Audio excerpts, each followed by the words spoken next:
एक बार एक अमन नाम का लड़का अपने जीजा जी के पास कुछ दिन के लिए रहने के लिए जाता है और फिर कुछ दिन के बाद वो अपने जीजा से कहता है कि जीजा जी, इतना समय हो गया है मुझे आए हुए, पर आपने मुझे अपना ये शहर नहीं घुमाया है।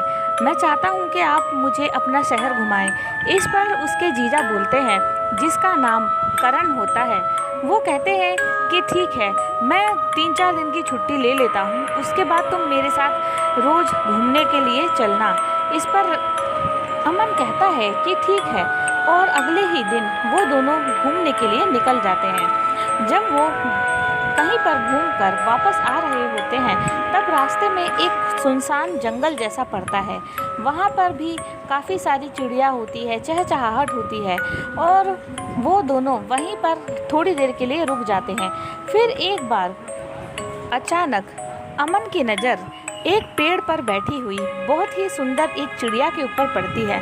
तब वो अपने जीजा से कहता है कि जीजा जी, चलो इस चिड़िया को अपने घर ले चलते हैं। इस पर उसके जीजा बोलते हैं कि ये कैसे हो सकता है, और वैसे भी वो एक चिड़िया है, उसको आज़ादी का उतना ही हक है जितना कि हम इंसानों को है। अमन के जीजा इतना बोल ही रहे होते हैं कि इतने में अमन ने एक पत्थर उठाया और पेड़ के ऊपर बैठी हुई उस चिड़िया को बहुत ज़ोर से फेंक कर मारा। फिर अचानक से उसे एक चीख सुनाई दी। फिर थोड़ी देर के बाद उसने अपने जीजा से पूछा कि जीजा जी, क्या आपको भी वो आवाज़ सुनाई दी है जो मैंने सुनी है? इस पर उसके जीजा बोलते हैं कि नहीं, मुझे तो कोई आवाज़ सुनाई नहीं दी। फिर अमन कहता है कि चलो उस चिड़िया को ढूंढ कर लाते हैं। जब वो दोनों उस चिड़िया के पास पहुंचते हैं तो देखते हैं कि चिड़िया बहुत ही बुरी तरह से घायल हो चुकी है और यहाँ तक कि वो मर चुकी है। इस पर उसके जीजा ने कहा कि तुमने ये क्या किया? देखो, वो मासूम चिड़िया बेचारी मर गई, और अब तुम यहाँ से मेरे साथ चलो, अब तुम दोबारा ऐसा कुछ नहीं करोगे। इस पर अमन चुपचाप अपने जीजा के साथ चलने लगता है, और जब वो दोनों आधे रास्ते तक पहुँचते हैं, तब थोड़ी देर के बाद उसके जीजा पीछे पलटकर देखते हैं कि अमन उल्टे पांव उसी जगह पर जा रहा है जहाँ पर वो चिड़िया गिरी हुई है।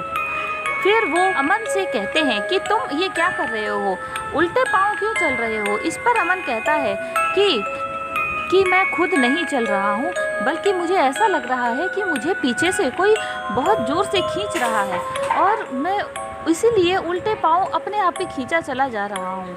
फिर वो उसी जगह पर जाकर रुकता है जहाँ पर उस चिड़िया की लाश होती है।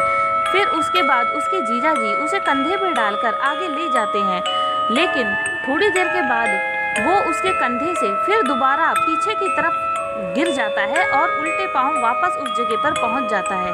अब इस पर उसके जीजा उसके पीछे पीछे फिर दोबारा उसी जगह पर पहुंच जाते हैं।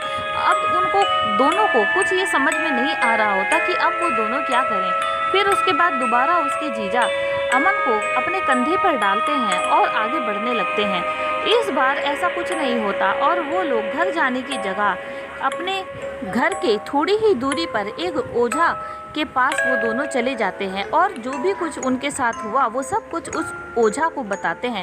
फिर वो ओझा कुछ ध्यान लगाकर बैठ जाता है, और उसके बाद वो उनको बताता है कि वो जो आत्मा तुम्हारे अंदर है या तुम्हें खींच रही थी, वो एक चिड़िया की आत्मा थी जिसकी तुमने जान ली है।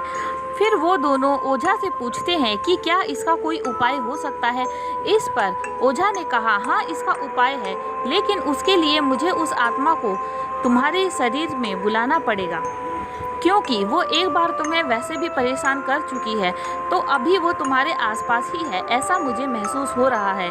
तब इस पर वो दोनों कहते हैं कि ठीक है, और इस बार जब ओझा दोबारा पूजा करता है, तब उस चिड़िया की आत्मा अमन के अंदर आ जाती है। फिर ओझा उससे पूछता है कि तुम इसे क्यों परेशान कर रही हो, इस बेचारे का क्या कसूर है? तब चिड़िया उससे कहती है कि मेरा क्या कसूर था जो मुझे इस अमन ने इतनी ज़ोर से पत्थर मार के मेरी जान ले ली, मेरा क्या कसूर था? और यहाँ तक कि अब मेरे बच्चे कैसे जिएंगे? मेरे 2 छोटे मासूम बच्चे हैं, और वो अभी मेरा इंतज़ार कर रहे होंगे, ना जाने किस हालत में होंगे। मेरा क्या कसूर था, या मेरे बच्चों का क्या कसूर था जो मुझे ये सज़ा मिली? इस पर ओझा कहता है कि तुम अपने बच्चों की चिंता मत करो और ये शरीर छोड़कर चली जाओ। रही तुम्हारे बच्चों की बात, तो मैं तुमसे वादा करता हूँ, अमन ने तुम्हारी जान ली है और अब तुम्हारे बच्चों की रक्षा भी यही करेगा। तुम बस हमें इतना बताओ कि तुम्हारे बच्चे कहाँ पर हैं। इस पर चिड़िया बोलती है, क्या तुम सच में मेरे बच्चों की रक्षा करोगे? तब ओझा बोलता है कि हाँ, मैं तुमसे वादा करता हूँ कि अमन तुम्हारे बच्चों की रक्षा करेगा और उन दोनों को कभी कोई परेशानी होने नहीं देगा। इस पर चिड़िया कहती है कि ठीक है, और फिर वो जहाँ पर उसके बच्चे होते हैं वहाँ का वो सारा रास्ता ओझा को बता देती है। फिर ऐसा ही हुआ। ओझा अमन और उसके जीजा के साथ उसी स्थान पर गया जहाँ पर उस चिड़िया का घोंसला था। उस चिड़िया के घोंसले के अंदर उसके 2 मासूम बच्चे थे जो बहुत ही ज़ोर ज़ोर से चिल्ला रहे थे। वो शायद अपनी माँ को याद कर रहे थे। फिर अमन ने उस घोंसले को उठाया और अपने जीजा जी के घर ले आया। उसके बाद अमन ने उन दोनों बच्चों का बहुत ही अच्छे से ख्याल रखा और उसके बाद उस चिड़िया की आत्मा भी वहाँ से हमेशा के लिए चली गई।